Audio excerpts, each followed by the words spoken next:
말씀 보겠습니다. 요한복음 11장 20절에서 30절까지의 말씀입니다. 천천히 말씀을 봉독하겠습니다. 마르다는 예수 오신다는 말을 듣고 곧 나가 맞되 마리아는 집에 앉았더라. 마르다가 예수께 여짜오되 주께서 여기 계셨다면 내 오라비가 죽지 아니하였겠나이다. 그러나 나는 이제라도 주께서 무엇이든지 하나님께 구하는 것을 하나님이 주실 줄을 아나이다. 예수께서 가라사대 내 오라비가 다시 살리라. 마르다가 가로되 마지막 날 부활에는 다시 살 줄을 내가 아나이다. 예수께서 가라사대 나는 부활이요 생명이니 나를 믿는 자는 죽어도 살겠고 무릇 살아서 나를 믿는 자는 영원히 죽지 아니하리니 이것을 내가 믿느냐? 가로되 주여 그러하외다. 주는 그리스도시요 세상에 오시는 하나님의 아들이신 줄 내가 믿나이다. 이 말을 하고 돌아가서 가만히 그 형제 마리아를 불러 말하되 선생님이 오셔서 너를 부르신다 하니 마리아가 이 말을 듣고 급히 일어나 예수께 나아가매 예수는 아직 마을로 들어오지 아니하고 마르다의 맞던 곳에 거저 계시더라. 기도합니다. 사랑의 하나님 감사합니다. 복되고 귀한 날 허락하시고 늘 주와 함께 하심을 감사드립니다. 이 시간 저희들의 찬양과 찬송을 받아 주옵소서. 특히 오늘 이 귀한 시간 주의 말씀을 듣고자 합니다. 복되고 귀한 말씀 이 시간 허락하여 주옵시고 못된 사탄 마귀 귀신은 일제 틈타지 않게 하시며 은혜의 동산 은총의 시간 되게 하여 주옵소서. 특별히 주의 뜻과 섭리와 영광만 나타나는 복된 시간 되게 하여 주옵소서. 시종을 주 앞에 의탁하오며 우리 구주 예수님의 이름으로 기도하옵나이다. 아멘. 할렐루야. 지난 한 주간 주의 은혜로 평안하셨습니까? 오늘 한 주간도 주의 불꽃 같은 눈동자와 사랑의 눈길로 평안하시고 강건하시기를 축원합니다. 부활이 나와 무슨 상관이 있느냐? 하나의 종교적 행위나 의미가 아닌가 하고 일축하는 사람들이 있습니다. 그러면서도 부활에 대해 관심을 가지고 있다는 사실도 엄연히 존재합니다. 그리고 요즘 와서는 부쩍 부활에 대해 모두 긍정적인 태도 변화를 보인다는 것입니다. 완강하게 부정했던 사람들도 조금씩 부활에 대해 관심을 나타내고 있는 것 같고 또 지대한 관심을 표하는 사람들도 있습니다. 그러나 많은 사람들은 아직도 큰 의문 속에서 정립이 되지 못하고 우왕좌왕하면서 부활에 대한 관심과 의문을 표하기도 합니다. 그중 보통 세 가지 정도로 관심과 의문을 요약해 볼 수 있습니다. 첫째는 부활이 나와 무슨 상관이 있느냐 하는 관계성입니다. 전혀 상관이 없는 것이 아니고 상관이 없다 하는 것은 자기 부정일 뿐입니다. 왜냐하면 부활은 모두에게 적용되기 때문입니다. 그러므로 부활은 누구에게나 다 적용된다는 사실을 확실하게 인식해야 한다는 것입니다. 그래서 부활은 필연적 관계성을 가지고 있다는 사실입니다. 둘째는 부활이 나에게 주는 의미가 무엇인가는 연결성입니다. 종교적 편협성 같지만 부활은 나에게 있어서 아주 중요합니다. 부활은 분명히 부활 후에 다음 순서가 있기 때문입니다. 부활 후에 다음 순서를 내가 인식하든 인식하지 않든 혹은 인지하든 인지하지 않든 부활 후에 다음 순서는 필히 나에게 적용되기 때문입니다. 내가 무슨 변명을 하든 그것은 나의 어리석은 무지의 소치일 뿐 민감하게 반응해야 한다는 것입니다. 부활에 대한 소문과 소문 그리고 소식과 소식은 나에 대한 연결성의 유무가 있든 없든 한 번쯤은 귀담아 들을 필요가 있고 눈으로 확인해 둘 필요가 있다는 것입니다. 그것을 아예 무시해 버리면 그 뒤에 이은 모든 것은 스스로가 감내해야 되는 것입니다. 그것이 세상의 이치고 천상의 이치일 것입니다. 내가 거부한다고 거절한다고 해결될 일은 아니라는 사실입니다. 무슨 뜻인지 깨닫기를 바랍니다.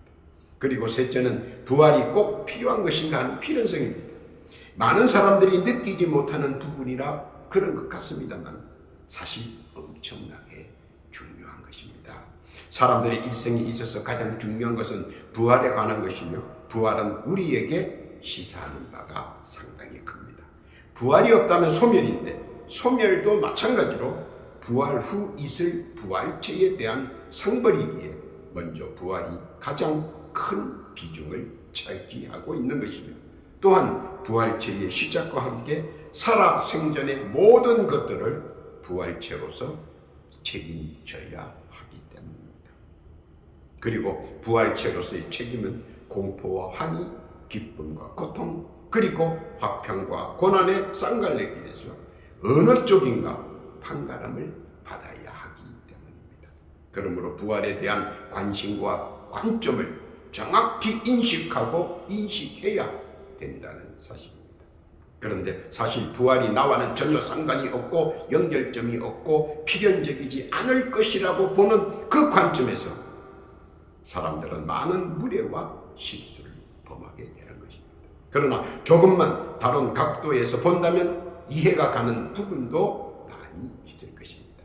예로 들어본다면 죽었던 누가 보였다라고 하는 소문, 누군가가 나에게 무엇인가를 가르쳐 주더라고 하는 예언적 소문, 자주 헛것이 보이더라 하는 소문, 또 아연히 기억되는 부활 후의 이야기들, 이러한 것들이 자꾸 마음을 찌르고 걱정과 근심을 끼치는 것은 스스로가 아니라고 부정하면서도 사실인 것을 은연중 직시하게 되는 것입니다.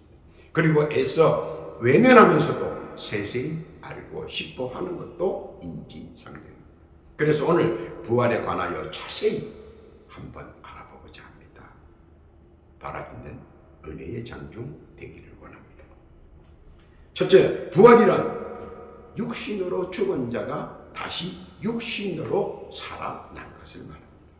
마가복음 5장 22절 이하에 보면 회당장 야이로의 딸이 살아납니다. 마가복음 5장 38절 이하에 보면 회당장의 집에 함께 가사 헌화함과 사람들의 울며 심히 통곡함을 보시고 들어가서 저희에게 이르시되 너희가 어찌하여 헌화하며 우느냐?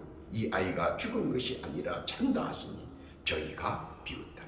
예수께서 저희를 다 내어보내신 후에 아이의 부모와 또 자기와 함께 한 자들을 데리고 오시고 아이 있는 곳에 들어가사 그 아이의 손을 잡고 가라사대 달리다 쿵 하시니 번역하면 곧 소녀야 내가 내게 말하노니 일어나라 하시니라. 소녀가 곧 일어나서 걸으니 나이 12살이라. 사람들이 곧 크게 놀라고 놀라더라. 예수께서 이 일을 아무도 알지 못하게 하라고 저희들 많이 경계하시고 이에 소녀에게 먹을 것을 주라 하시니라. 이때 예수께서는 그들의 놀라움과 경악을 알기에 소수 사람들만 알고 있었습니다. 그러나 경악하며 놀라기는 그들이나 제자들이나 마찬가지였습니다. 분명한 것은 육신으로 죽은 자가 육신 부활로 살아났다는 사실입니다. 누가복음 7장 11절 이하에 보면 죽어서 장사 나가는 나인성 과부의 아들의 경우입니다. 누가복음 7장 11절 이하에 보면 그 후에 예수께서 나인이란 성으로 가실새 제자와 허다한 무리가 동행하더니 성문에 가까이 오실 때에 사람들이 한 죽은 자를 메고 나오니 이는 그 어미의 독자요 어미는 과부라. 그 성에 많은 사람도 그와 함께 나오거늘 주께서 과부를 보시고 불쌍히 여기사 울지 말라 하시고 가까이 오사 그 관에 손을 대시니 맨자들이 서는지라.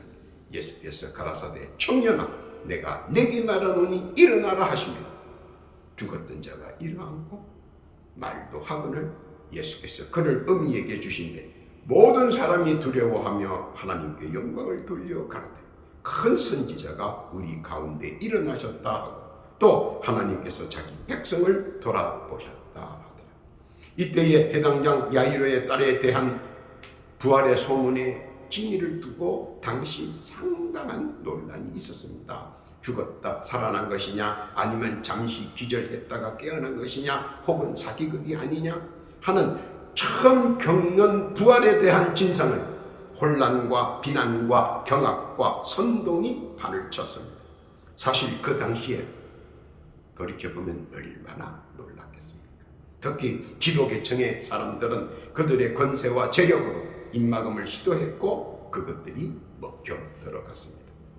그러나 한 번 발설된 부활의 사건은 계속적으로 일파만파로 주위로 퍼져나갔고 사실이다, 거짓이다 양분되어 시끌벅적했습니다.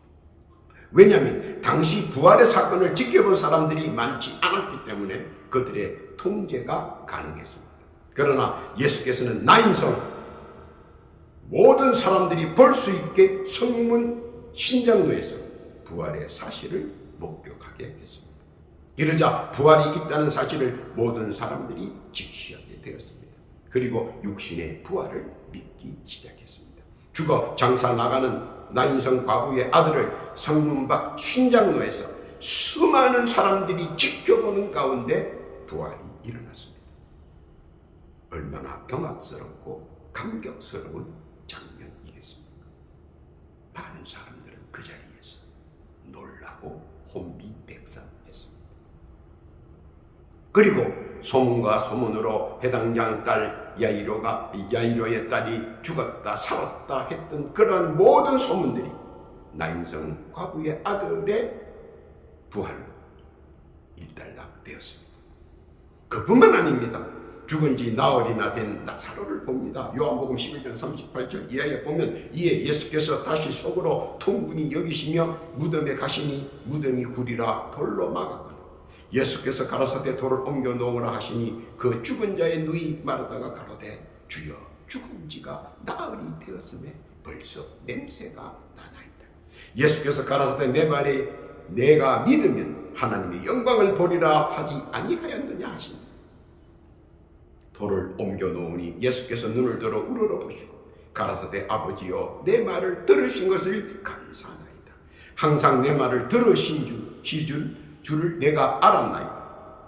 그러나 이 말씀 하옵는 것은 둘러쓴 무리를 위함이니 곧 아버지께서 나를 보내신 것을 저희로 믿게 하려 함이니라.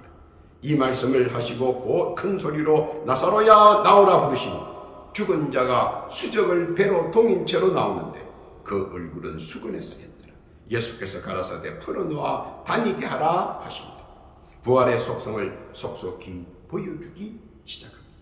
죽어 나흘이나 되어 아열대 지방의 무더 위로 모든 시체는 죽은 지 나흘이 되면 썩은 냄새가 나기 시작합니다. 썩은 냄새가 나면 이제는 끝났다고 사람들은 종료의 막을 내립니다. 그런데 그런 나사로를 부활시키시면서 부활은 가장 온전했던 이전의 몸매로 부활한다는 사실을 은연중 대중에게 보여주시고 느끼게 해주셨다 하는 사실입니다. 육신의 모든 질고와 병고라도 부활로 인해 가장 건강하고 강건했던 그때의 모습으로 부활한다는 사실, 예수님께서는 우리에게 보여주셨습니다. 믿고 깨닫기를 바랍니다. 또한 그것뿐만 아닙니다. 요한복음 20장 1절 이하에 보면 장사한 지 사흘 만에 부활하신 예수님 자신이 있습니다. 요한복음 20장 19절 이하에 보면 이날 곧 안식 후 첫날 저녁 때에 제자들이 유대인들을 두려워하여 모인 곳에 문을 닫았더니 예수께서 오사 가운데 서서 가라사대 너희에게 평강이 있을지어다.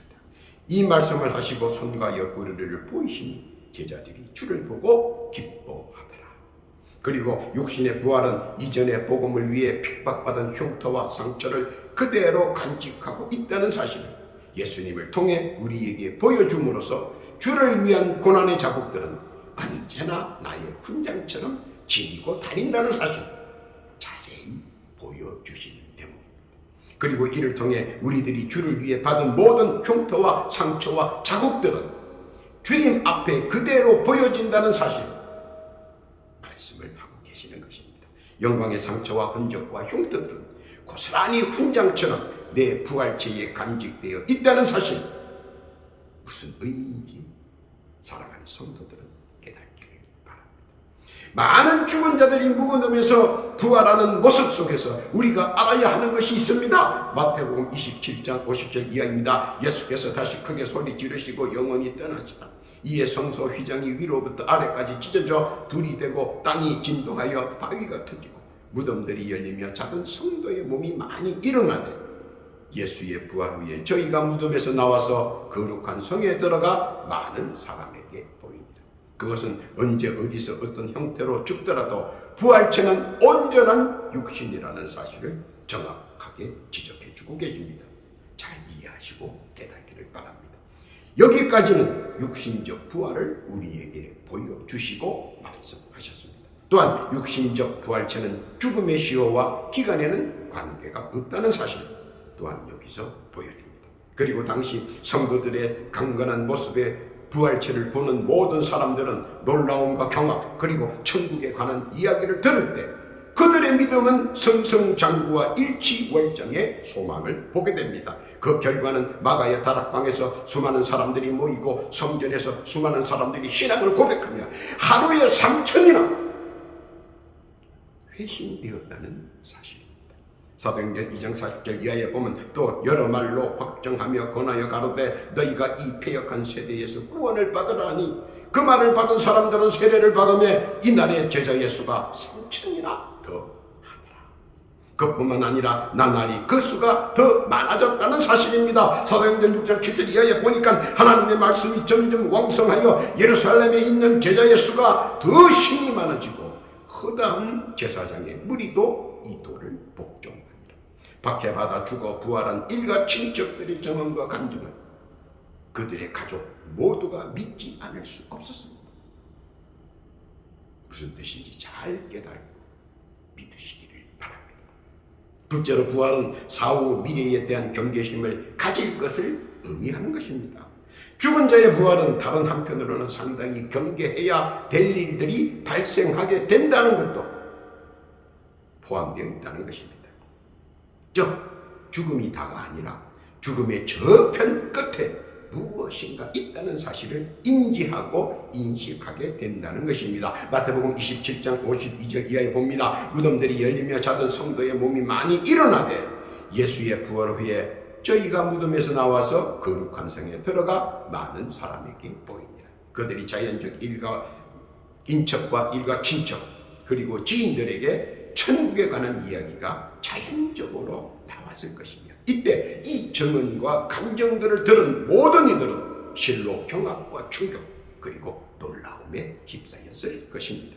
부활이 있다면 필연적으로 그 다음에 그 무엇인가가 다음 순서가 분명히 존재한다는 것을 그들은 슬슬이 깨닫게 되었다는 것입니다. 예수님의 비유를 봅니다. 누가복음 16장 22절 이하에 보면 거지가 죽어 천사들에게 받들려 아브라함의 품에 들어가고 부자도 죽어 장사됩니다. 저희가 음부에서 고통 중에 눈을 들어 멀리 아브라함과 그의 품에 있는 나사로를 보고 불러가로되 아버지 아브라함이여 나를 긍휼히 여기사 나사로를 보내어 그 손가락 끝에 물을 찌고 내 혀를 서늘하게 하소서. 내가 이 불꽃 가운데 고민하나이다. 아브라함이 가로되 예 너는 살았을 때에 내 좋은 것을 받았고 나자로는 고난을 받았으니 이것을 기억하라. 이제 저는 여기서 위로를 받고 너는 고민을 받느니라. 그것은 지옥과 천국을 말하는 것이며 부활체의 시인을 통해 천국과 지옥의 증언과 감정을 듣게 됩니다. 그리고 내세에 대한 고민 속에 있던 많은 이들은 이를 두고 회심하는 역사가 일어났습니다. 무슨 뜻인지 잘 깨닫기를 바랍니다. 셋째로 부활의 편만성을 말하는 것입니다. 즉 모두가 다 부활한다는 것입니다. 인정된 소수의 사람들만 부활하는 것이 아니고 인간의 존엄성을 가지고 태어난 모두에게 해당된다는 것입니다.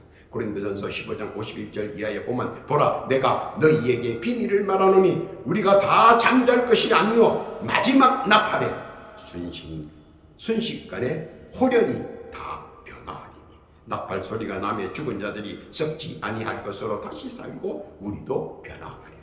이 썩은 것이 불갑을 썩지 아니할 것을 입겠고 이 죽을 것이 죽지 아니함을 입으리라.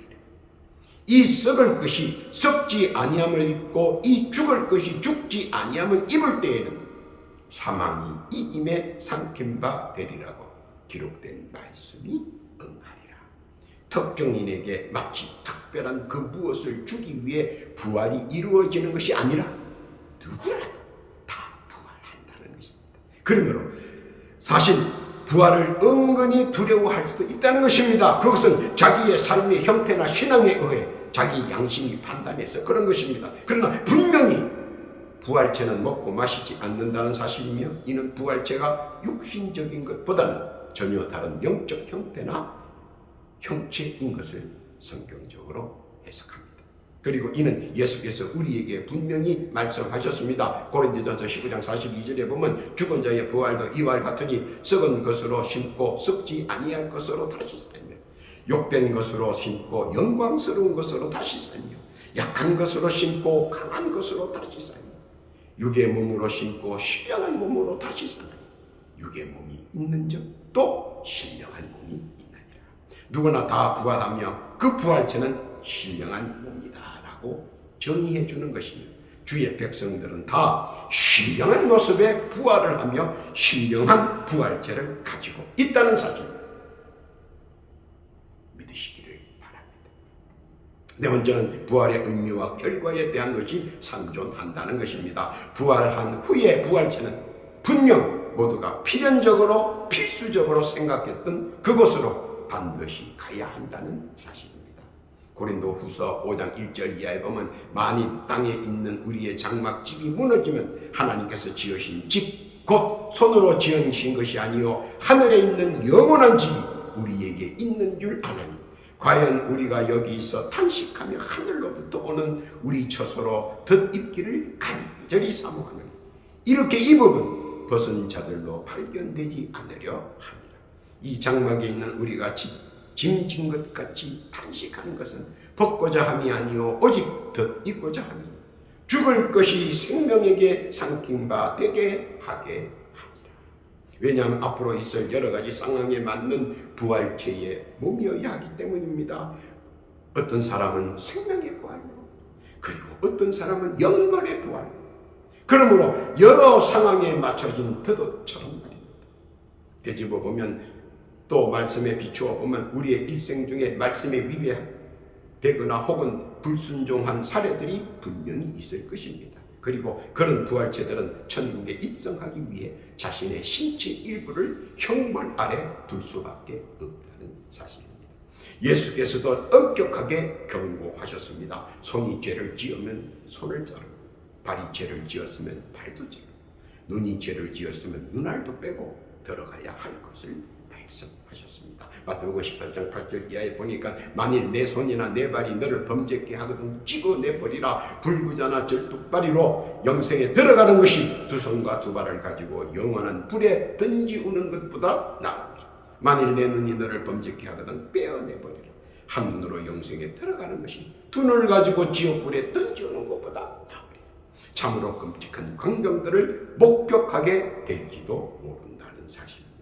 그리고 가장 가슴 아픈 광경들이 우리 눈앞에서 묵도하게 되는 경우가 비일비재할 수도 있다는 사실을 말씀하고 계십니다.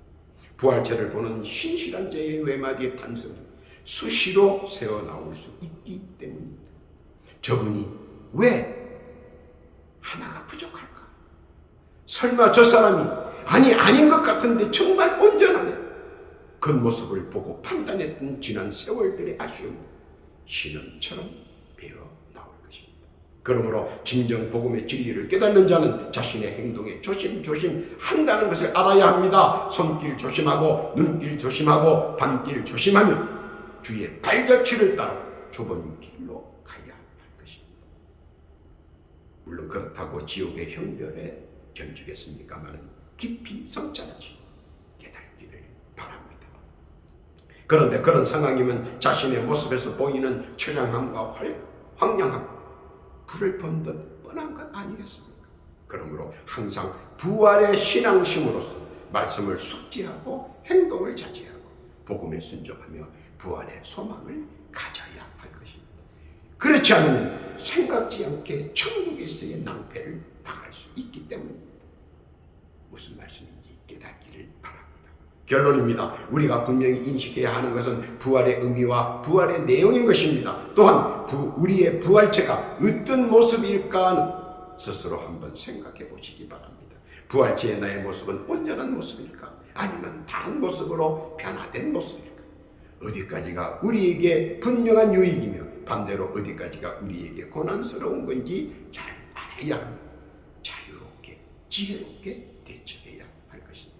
손 없이 가는 천국, 발 없이 가는 천국, 눈 없이 가는 천국을 우리 사실 상상만 해도 끔찍한 것입니다. 그러므로 말씀에 귀를 기울이며 복음에 의한 행동 철학을 맞춰 나가야 하는 것입니다. 어쩌면 이것이 진짜 부활의 의미를 깨달는 것인지도 모르겠습니다. 또한 진정한 천국 입성자로서의 부활체를 염두에 두지 않을 수는 없습니다. 인지하고 인식하며 주지해서 말씀의 정도로 가야 할 것입니다. 정도라 하면 나의 모습 그대로, 진실로 있는 그대로의 믿음과 내 능력 안에서의 말씀 순종을 할 때 온전한 나의 바램대로 온전한 부활과 온전한 부활체를 소유하게 된다는 사실 강하게 믿으시기를 바랍니다. 결코 흔들려서는 안 됩니다. 주께서 말씀하신 부활이요 생명이신 주님을 온전히 믿으면 가는 그 길이 온전한 부활이요 만사 형통의 길인 것 깨닫기를 바랍니다. 오늘도 부활신앙으로 주의 생명의 말씀을 믿고 세상을 향해 나아가는 복되고 귀한 성도들, 가정과 일터와 사업과 자녀 주의 크신 은혜와 은총 늘 함께 하시기를 우리 구주 예수님의 이름으로 축원합니다. 아멘. 기도합니다. 하나님 아버지 감사합니다. 부활의 의미와 그 뜻을 깨닫게 해주시니 감사를 드립니다. 또한 우리들에게 허락해 주신 생명의 부활 너무나도 감사하고 또 감격합니다. 이런 소망들이 점차 편만하게 하여 주시고 불안한 내세를 가진 자들과 우매자들이 생명의 부활을 깨달을 수 있도록 강하게 역사하여 주옵소서. 그래서 이 세상에 살면서 주께서 주신 기쁨과 즐거움을 만끽하고 마음껏 누리는 자 다 될 수 있도록 주여 인도하여 주옵소서. 더하여 기도하옵기는 육신의 질고로 고통받는 자 있는가 둘러보시오. 고통 속에서 해방될 수 있도록 예수의 이름으로 병마가 물러간 그 자리를 완치시켜 주옵소서. 바라옵기는 더 강건하고 더 건강케 해 주옵소서. 또한 기도하옵기는 각자 올리는 간구의 기도, 청원의 기도가 있습니다. 주여 들어 주옵소서. 소망하고 바라는 것들의 실상을 속히 허락하여 주옵시고 땅에 시원한 것과 기름진 것으로 채워 주옵소서. 물질로 인하여 핍박받지 않게 강하게 역사하여 주옵시고 일치월장과 성성장구의 축복 주여 허락하여 주셔서 누리는 자 되게 해 주옵소서. 감사와 찬송과 영광을 주께 올리며 우리 구주 예수님의 이름으로 기도합니다.